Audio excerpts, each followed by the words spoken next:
आज हम लोग क्वेश्चन नंबर 4 सॉल्व करेंगे। पिछला क्लास में हम लोग क्वेश्चन नंबर 3 सॉल्व किए थे। डॉक्टर एस के सिंह का बुक हम पढ़ा रहे हैं आपको। डॉक्टर एस के सिंह क्लास 11 का क्लास चल रहा है अभी आपका। तो चलिए स्टार्ट करते हैं क्लास 11 का। डॉक्टर एस के सिंह अकाउंटेंसी पढ़ रहे हैं और अकाउंटेंसी में जो चैप्टर चल रहा है वो हमारा जनरल एंट्री चल रहा है। तो क्वेश्चन 4 में बोल रहा है सुदेश की पुस्तकों में निम्नलिखित लेन देन की जनरल प्रविष्टियां करें। यानी सुदेश का एक खाता है उस पर जनरल एंट्री करने के लिए बोल रहा हूं। यहां पर दिया 1 मार्च 2024 को सुदेश से नगद रुपए से व्यवसाय प्रारंभ किया। जो सुदेश है वो नगद यानी कैश से पैसा से बिजनेस स्टार्ट किया 1 मार्च 2024। ध्यान दीजिए, जो आपके पास आएगा उसको डेबिट करना है, बस सिंपल है। यानी आपके पास कैश आया है, आप बिजनेस स्टार्ट किए हैं पूंजी के साथ, यानी cash account debit to capital account. आप यहाँ सुदेश कैपिटल लिख सकते हैं, ये भी सही है, और सुदेश कैपिटल आप लिख दीजिएगा तो वो भी सही है। कोस्ट अमाउंट जो दिया है 1,20,000 यानी 1,20,000 रुपया दिया है। आप यहाँ 1,20,000 लिख दीजिए। दूसरा लिखा 2 मार्च को नगद माल खरीदा। नगद माल आप जब खरीदते हैं तो आपके पास आता क्या, माल आता। हम पहले ही बताए हैं 2 मार्च 2024 नगद माल खरीदे तो माल आपके पास आ रहा, यानी परचेज अकाउंट डेबिट, और पैसा आपके पास से जा रहा है तो टू कैश अकाउंट। और ये 15,000 रुपया यहां पर है तो आप यहाँ 15,000 लिख दीजिए। 15,000। 2 मार्च के बाद फिर बोल रहा 5 मार्च को नगद माल बेचा गया है। देखिए 5 मार्च को नगद माल बेचा गया है तो माल बेचेंगे तो क्या आएगा, आपके पास पैसा आएगा। यानी 5 मार्च 24 को नगद बेच रहे हैं तो मेरे पास तो पैसा आया, यानी कैश अकाउंट डेबिट। और बेचने का जो इंग्लिश होता है वो सेल्स होता है, यानी cash account debit to sales account. और अमाउंट जो दिया हुआ 13,000 दिया है, यानी 13,000 रुपया दिया हुआ। ध्यान दीजिएगा। फिर लिखा 7 मार्च को सुधीर को माल बेचा। सुधीर को यदि माल आप बेच रहे हैं तो आपके पास आ क्या रहा, सुधीर का नाम। 7 मार्च को ये रहा 7 मार्च 24।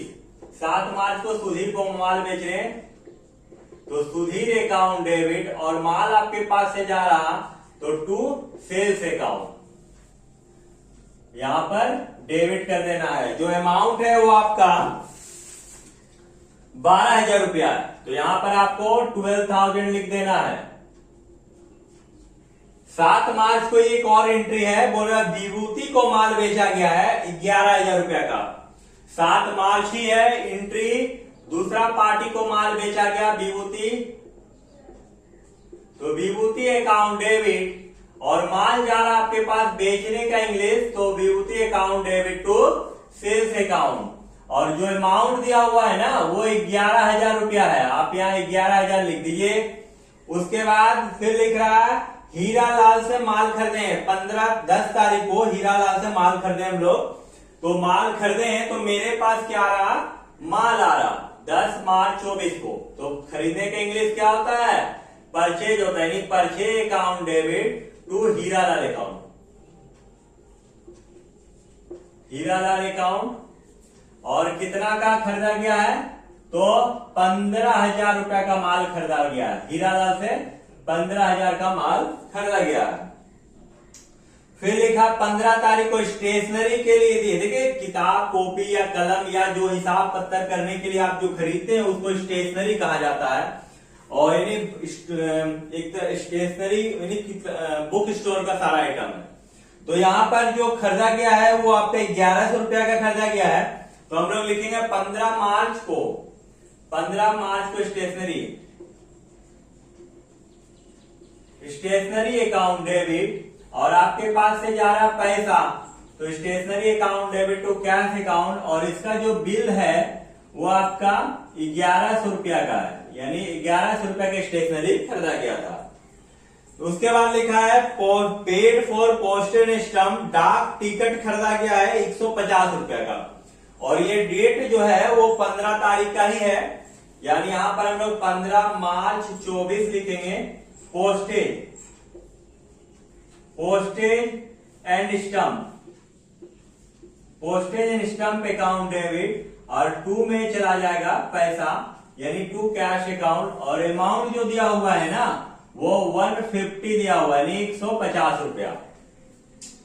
चलिए उसके बाद जो है 20 तारीख को लिख रहा है सुधीर को दिए, उसने छूट दी, सुधीर को हम लोग पैसा दिए, तो सुधीर को पैसा दिए और वो कितना तारीख को दिए सुधीर को पैसा, 20 मार्च को, 20 मार्च 24 को सुधीर को पैसा दिए। तो सुधीर अकाउंट डेबिट, और पैसा हमारे पास से जा रहा है तो टू कैश अकाउंट। अब यहां पर डिस्काउंट भी बोला गया है, तो जब आप पैसा दे रहे हैं और आपसे कम पैसा लिया जा रहा है तो इसका मतलब डिस्काउंट आपको मिल रहा, तो यहां पर हम लोग डिस्काउंट रिसीव लिखेंगे।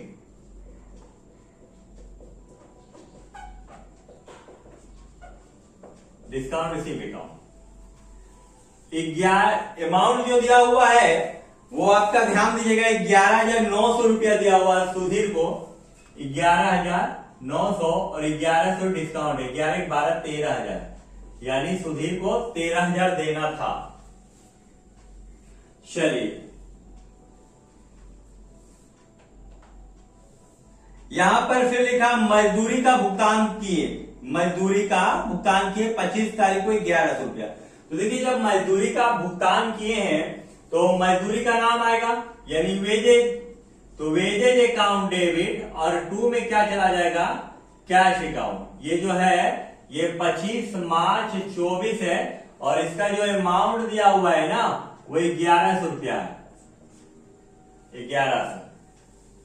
देखिए 25 मार्च के बाद हम लोग आते हैं 30 मार्च को, लिख रहा है किशन चंद से कमीशन मिला। देखिए किशन चंद से हम लोगों को क्या मिला, कमीशन मिला, तो हमारे पास आया क्या, पैसा आया 30 मार्च 24, तो पैसा आया तो कैश हो जाएगा डेबिट, और किस रूप में मिला है तो कमीशन के रूप में, तो टू कमीशन अकाउंट,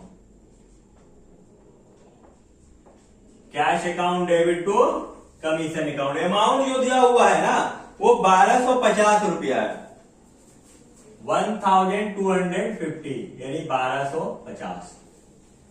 फिर यहां पर लिखा हुआ है प्रकाश प्रबंधक को वेतन दिए। देखिए वेतन दिए हैं प्रकाश प्रबंधक को 31 मार्च को, 31 मार्च 24 को, तो वेतन दिए तो मेरा पास वेतन का नाम आएगा यानी सैलरी अकाउंट डेबिट, और 2 में क्या हो जाएगा टू कैश अकाउंट। जो अमाउंट दिया हुआ है ना वो आपका दिया हुआ है कमीशन के 11,000 रुपया, 11। अब यहां पर और कोई भी एंट्री नहीं है, तो यहां पर आपको टोटल जनरल एंट्री कर लेना है, यानी यहां पर शुरू से अंत तक आप जोड़ दीजिएगा और जोड़ने के बाद उसको यहां पर लिख दीजिएगा, ये आपका टोटल हो जाएगा जनरल एंट्री का। तो ये हम लोगों ने आज क्वेश्चन नंबर 4 सॉल्व कर लिया है। नेक्स्ट क्लास में हम लोग क्वेश्चन नंबर 5 देखेंगे। वीडियो को पूरा देखने के लिए धन्यवाद।